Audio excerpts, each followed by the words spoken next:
গণভোটে হ্যাঁর পক্ষে জনমত গঠনে জনসভা করছে জামাত ইসলামী। নিয়ে আরও খবর জানাতে সিদ্ধিরগঞ্জের শিমরেল থেকে সরাসরি যুক্ত আছেন সহকর্মী এমরান আলী সজীব।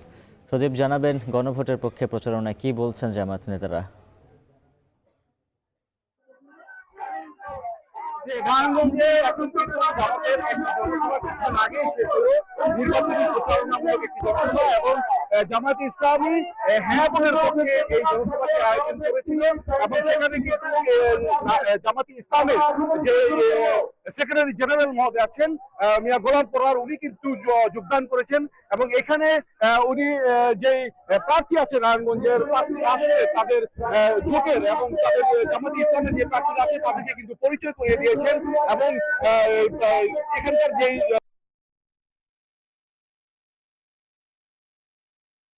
এখানকার ভোটারদের কাছে এবং নানা রকমের প্রত্যাশার কথা উনি বলেছেন, নানা রকম প্রতিশ্রুতিও দিয়েছেন। জামাতের পক্ষ থেকে তারা ক্ষমতায় গেলে কি কি ধরনের প্রতিশ্রুতি প্রত্যাশা পূরণ করা হবে তার কথা কিন্তু বলা হয়েছে। এখানে কিন্তু জামাত ইসলামের বিভিন্ন সংগঠনের বিভিন্ন নেতৃবৃন্দ যোগদান করেছেন। সকাল থেকেই কিন্তু এই জনসমাবেশে তারা যোগদান করেছেন, স্বতঃস্ফূর্তভাবে অংশগ্রহণ করেছেন, বিভিন্ন স্লোগান দিয়েছেন। জামাত ইসলামের যে প্রতীক দাঁড়িপাল্লা এবং সকলে কিন্তু সকাল থেকে তারা কিন্তু বলছেন যে তারা ক্ষমতায় গেলে কি কি করবেন সেই ধরনের প্রতিশ্রুতি তারা দিচ্ছেন এবং সকলে কিন্তু সকাল থেকে এই জনসভায় অংশগ্রহণ করেছেন।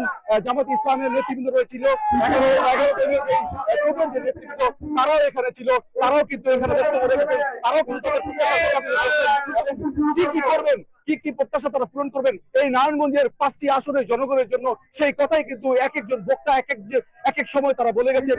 এবং এখানকার যারা ভোটাররা রয়েছেন তারাও কিন্তু বলছেন যে আগামীতে তারা তেমন জনপ্রতিনিধি চান, যেসব জনপ্রতিনিধি শুধু কথায় নয়, তাদেরকে আশ্বাস নয়, তাদের জনকল্যাণমূলক কাজগুলো করবেন এবং জনমুখী হবেন, যাদেরকে সহজে পাওয়া যাবে, যে কোনো সমস্যার সমাধানের জন্য তারা জনপ্রতিনিধিদের কাছে খুব সহজে পৌঁছতে পারবেন এবং শুধু প্রত্যাশা দিয়েই নয়, তারা তাদের প্রত্যাশাগুলো পূরণ হবে এই ধরনের জনপ্রতিনিধি কিন্তু তারা আগামীতে চাচ্ছেন এবং সেই প্রত্যাশা নিয়ে আগামী 12 তারিখ যে ভোট হবে সেই ভোটে তারা অংশগ্রহণ করবেন এবং সেই আশাই কিন্তু এখানকার ভোটাররা করছেন। তো এই ছিল নারায়ণগঞ্জ থেকে এমরান আলী সজীব জানাচ্ছিলেন বিস্তারিত।